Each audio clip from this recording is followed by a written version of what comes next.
So we'll go ahead and get started and let everyone catch up. Is everyone able to see my screen? Yes, can you see me? I cannot see your face, Charlie. I can see that I see your box, but your video is not on yet.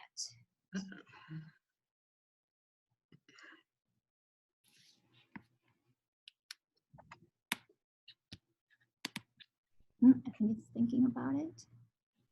All right, should be working someday. How about now? Perfect, wonderful. All right, now that we have all the cameras of the guest speakers turned on, we'll get started.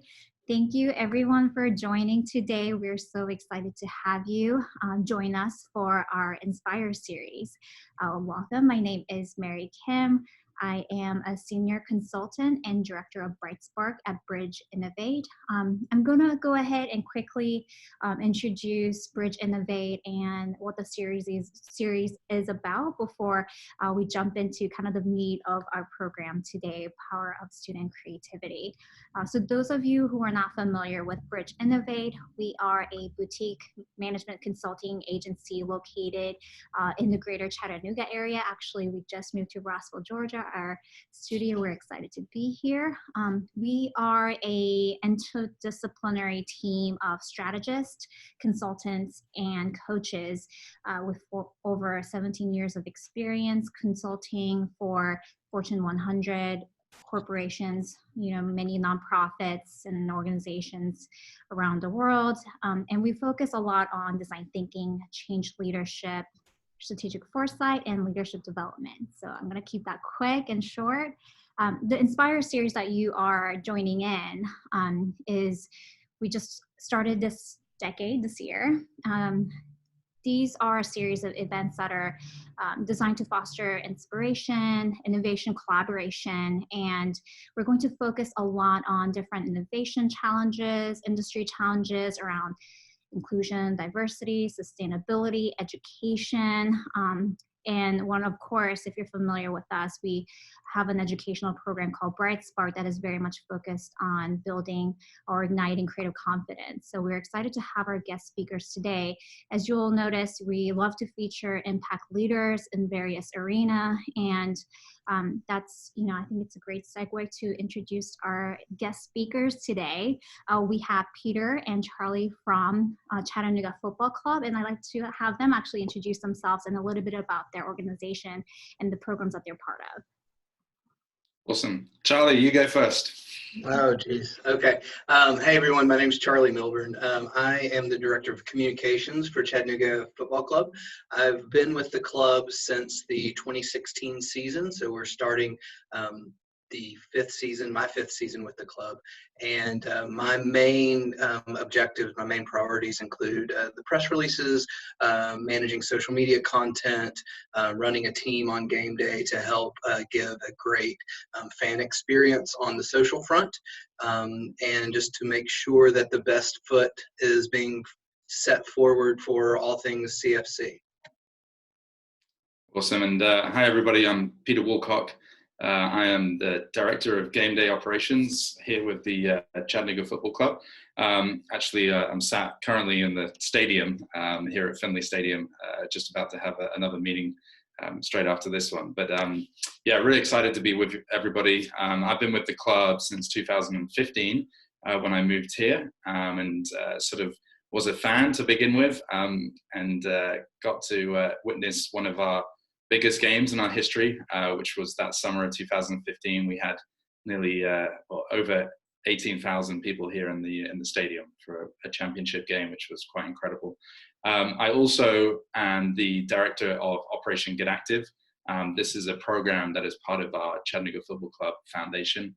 So it's an after-school program, health initiative, where we're trying to encourage kids to be more physically active through the game of soccer. Great, thank you both.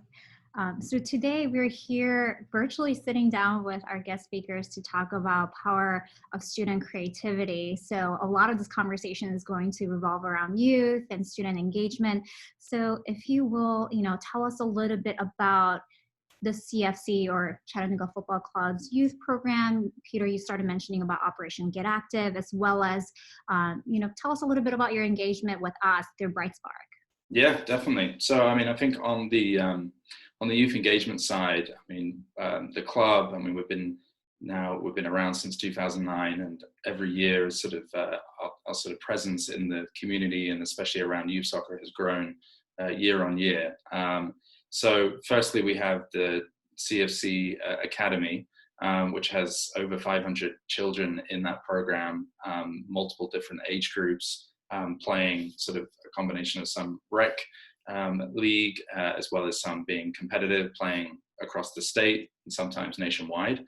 And then we also have the CFC Foundation, which 3 entities sort of sit underneath the foundation, one of which is Operation Get Active, the program that I run.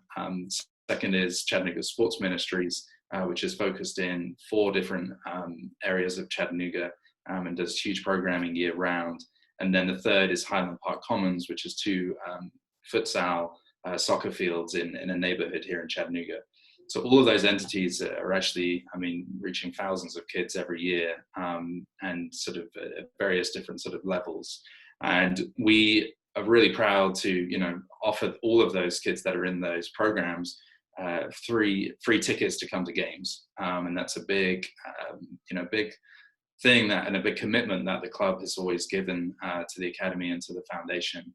And when we got the opportunity to speak to you, Mary, and get involved in the Bright Sparks program, I mean, it was sort of, it was really exciting, because I think especially on our foundation side, we don't see as many kids as what we would want to come to our games. I mean, there's multiple different reasons for that. Sometimes it's transportation challenges, cost is a factor.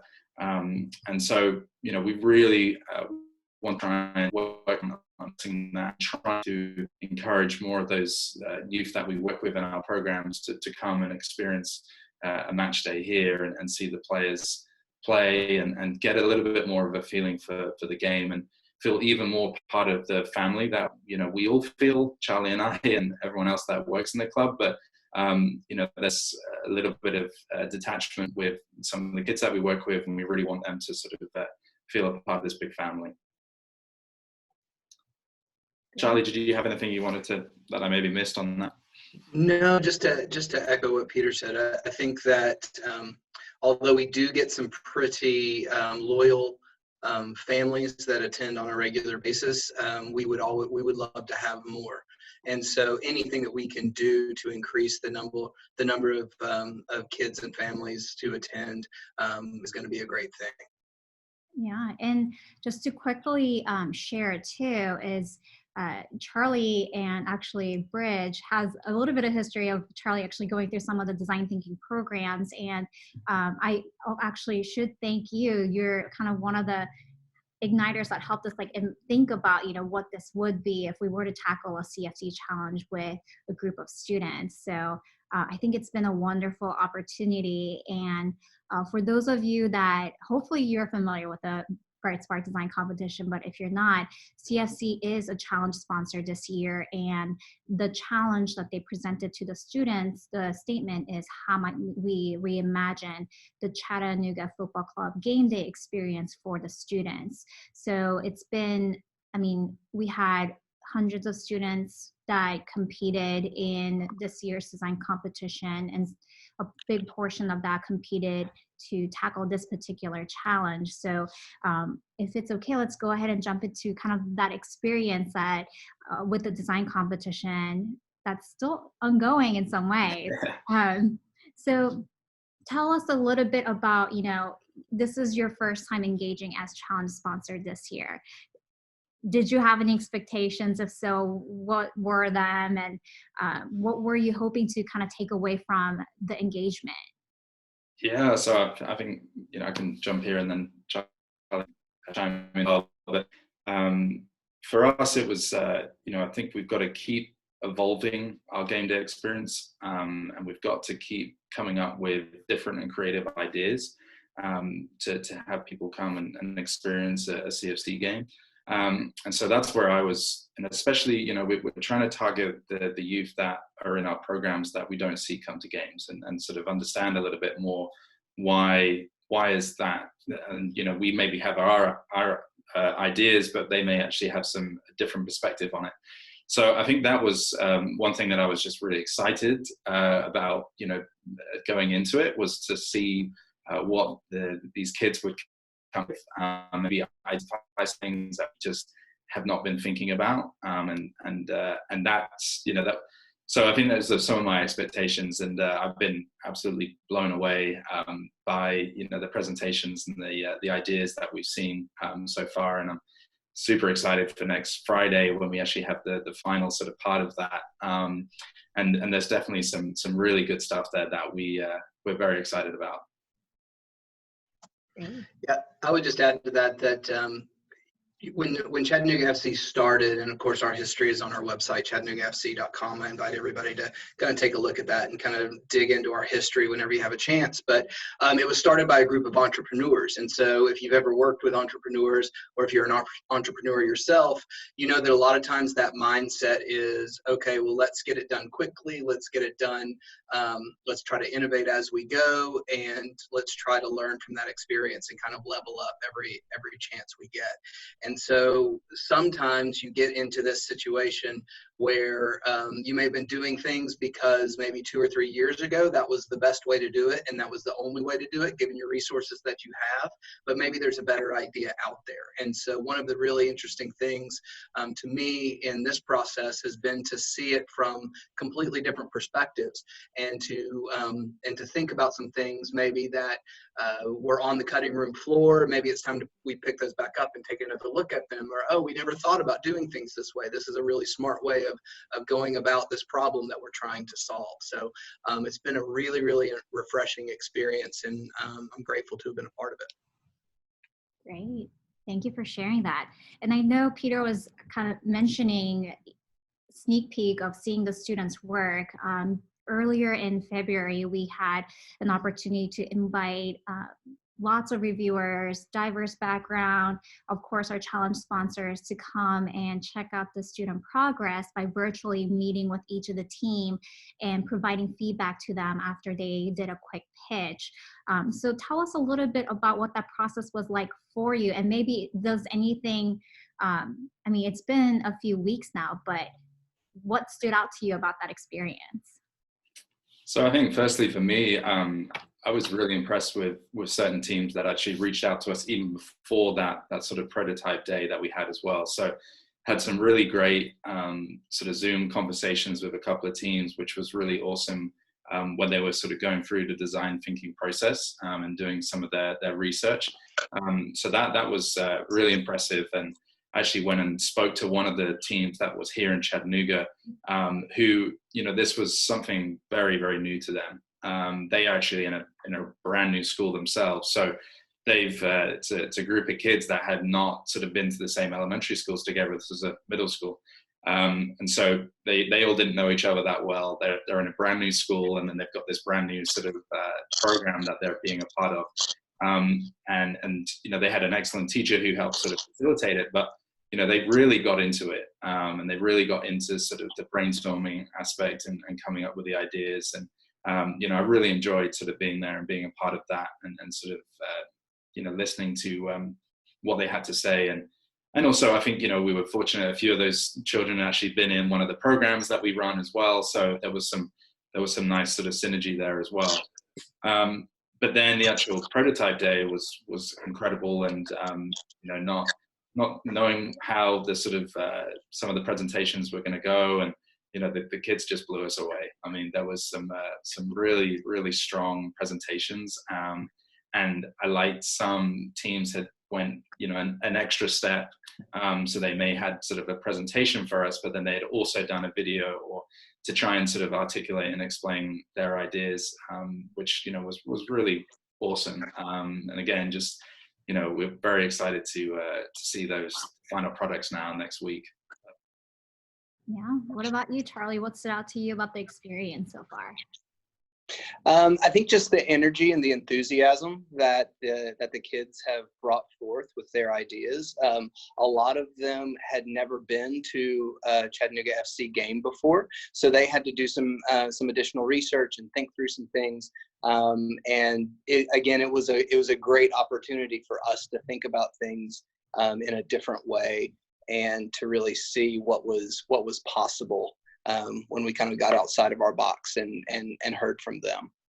I just want to add on to that as well. I think there was a few teams that were not in, didn't really sort of necessarily focus on Chattanooga Football Club, for example. They focused on their local team, whether it was a baseball team or a soccer team, and that was really interesting because some of the teams that they had selected were professional, clubs that have been around for a lot longer, have a lot bigger stadiums, infrastructure, etc.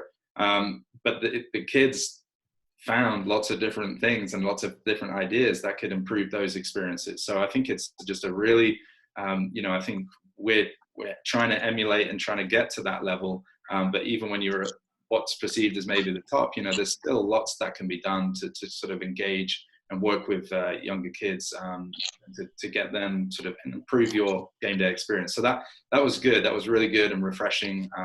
Again, the ideas were great, and there's some that really could be applied and used.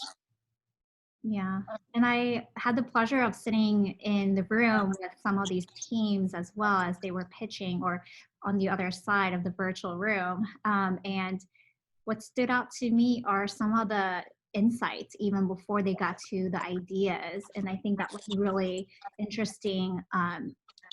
One of the teams I remember, I think might have looked at the Braves because they were from the Fulton County area. And one of their pain points, which I had not even thought of, were the peanut shells on the floor, how much that really bothered them.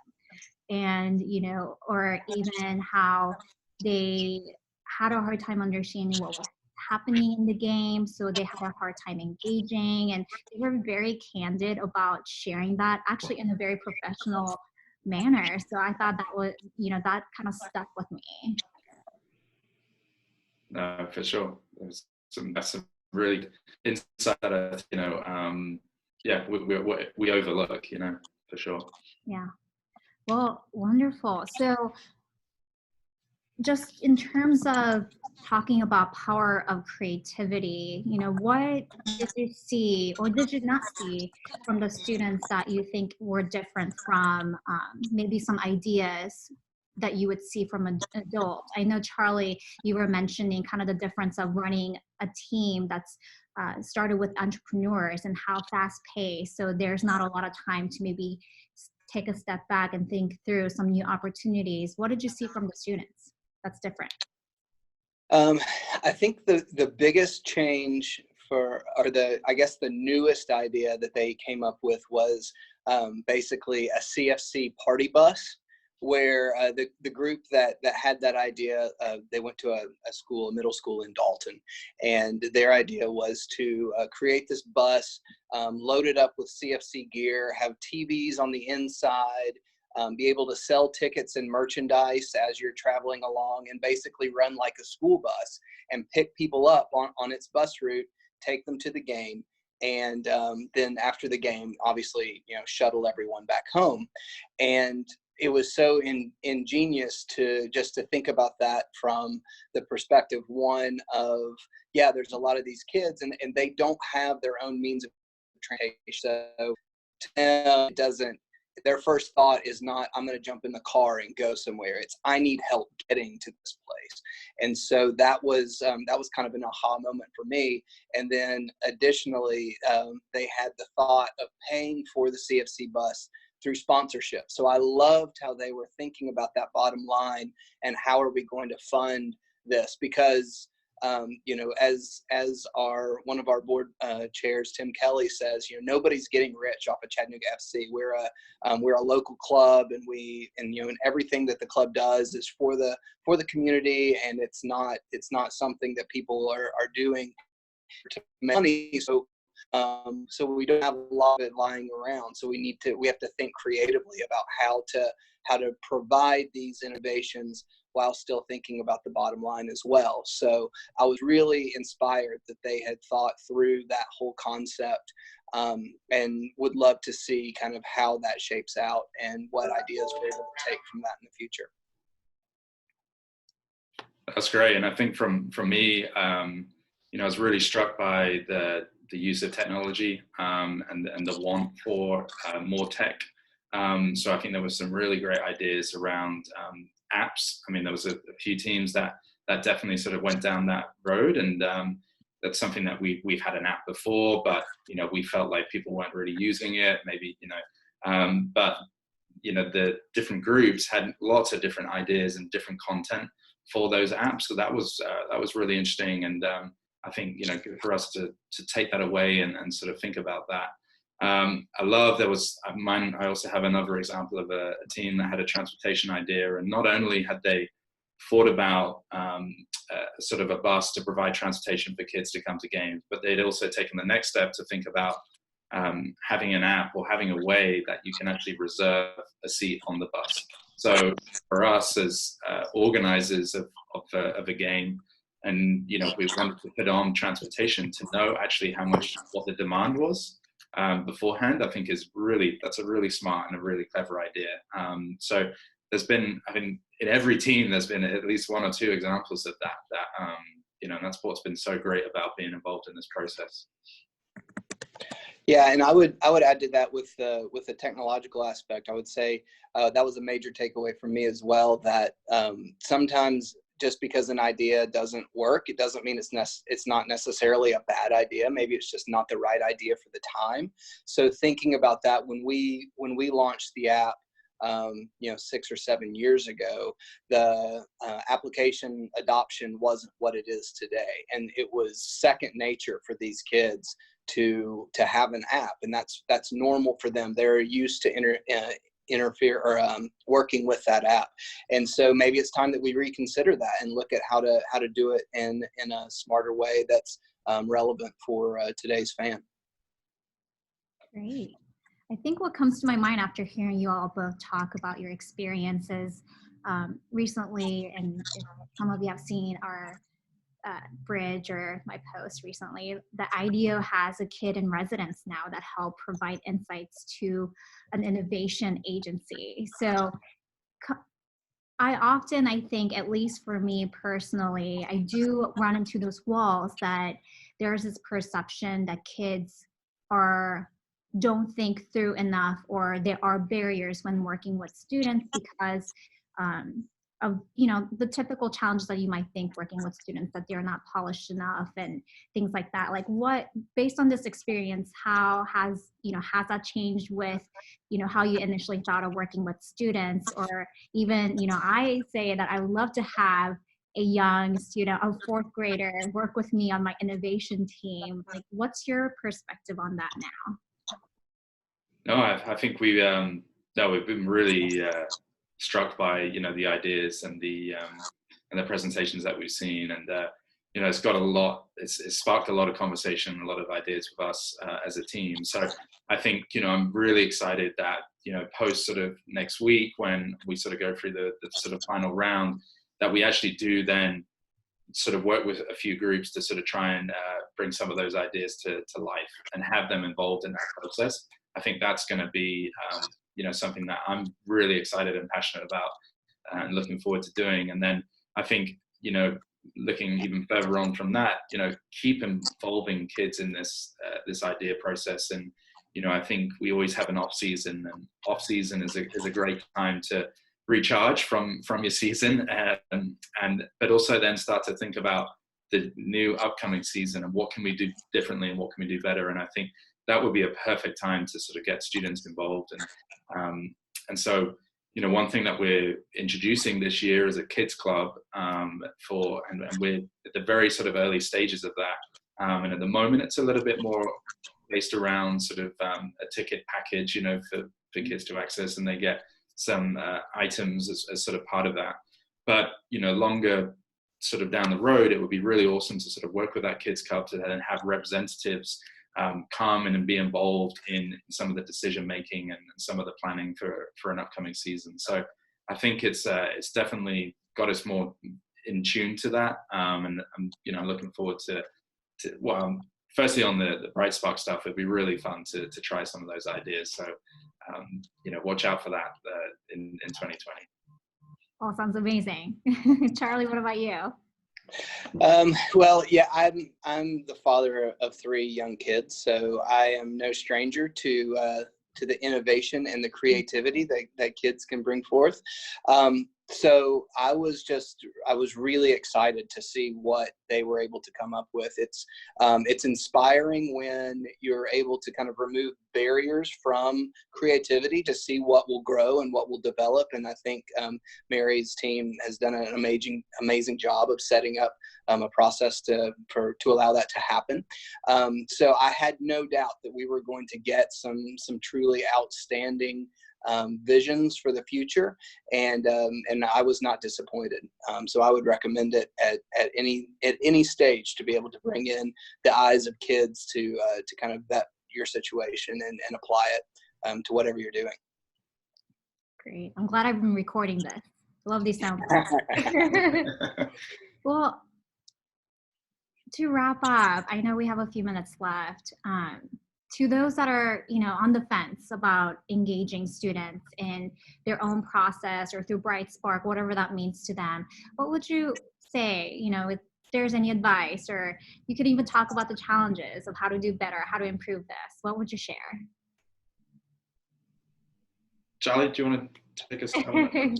Well, I figured you would toss that one to me, Peter. Thank you. I wouldn't say there were any challenges. I think you should just know what you're in for and be prepared for something that you definitely had not thought of before. Be prepared to be challenged. Kids can be direct, and they can ask things in ways that it may make you a little bit uncomfortable, but that's not necessarily a bad thing. When we're challenged like that, and when that's when we can really grow and force ourselves into thinking about things in a different way, and that's where beautiful things can occur. So yeah, I guess that's what I would say there. What about you, Peter? Yeah, and I think I'll refer back to the school that I mentioned earlier that I went and spoke to, who, for them, it was their very first time sort of going through sort of a process like this. And, so if I was, for any educators out there, just, thinking about this and thinking about trying to introduce this to their classroom and their kids, is to absolutely go for it, and know that, they might not get it fully the first time round, and it might be very, very difficult the first time round, but once they've been exposed to it and they start thinking through it and go through, and I love, that's been a great thing about this program, is that it's really been well laid out and mapped out, the sort of steps and the process that the groups have to go through. And once you sort of stick with that and follow with that, you can really start to get some fantastic ideas. And, so I've just encouraged to, sometimes might seem a little bit daunting, and also don't, also start as young as you can as well. I think, we've been hearing groups from elementary, sort of 5th, 4th grade, middle school and high school, right through to sort of college level. And the ideas have been awesome amongst all of them, but I think also encourage, to start as young as you can as well, because that really, we've had just as stronger ideas at the 5th grade level than we have the sort of college level. So yeah, just go for it. And, I think like what Charlie's sort of mentioned several times in here, kids have awesome ideas. And we just got to kind of provide a little bit of structure for those to come out. Yeah, I would just tack on, I know we're wrapping up, but just really quickly, one of the amazing things that the design thinking process teaches you, and that Bridge Innovate certainly reinforces, is the ability, or the concept rather, of failing quickly. I think a lot of times when we're trying to produce something maybe for the first time, or to innovate, we think, oh, it has to be perfect at every step, and we really have to nail it from the first try, or else it's all going to be a failure. When in actuality, that's when That's when the learning occurs, is when something doesn't go according to plan, because then you're able to analyze, why didn't it go according to plan? What can I learn from this, and how can I make this better? So learning that as early as you can and reinforcing that and learning that growth can come from that is just it's an amazing tool, and something that I wish I had learned much earlier in life. Very true. Well, I mean, I think you all have said some amazing things, and I hope that our listeners will have great nuggets to take away with. And as Charlie mentioned, design thinking, we breathe and live design thinking at Bridge. So if you're interested in learning more about those opportunities, I know Charlie did a quick drop on CFC earlier. I'm going to do a quick drop about bridgeinnovate.com if you're interested. And I know you all have some games coming up. Do you want to do a quick announcement before we wrap up? Yes, for sure. We've got first home game of the season is coming up next Saturday, so March 14th, and then we're back again at home on March 21st as well. So yeah, if you're here in the Chattanooga area or around us, please come and check it out. It's a great time. Both of those games will be 3 p.m. kickoffs as well. Wonderful. All right. Well, thank you all who joined live, and of course to our speakers today. Thank you for virtually sitting down with me and sharing your thoughts about power of student creativity. And we are going to continue on with our series, so please check back to see what comes up next. And thank you all, and have a good rest of the day. Thanks, everyone. Thank you. Bye. Bye.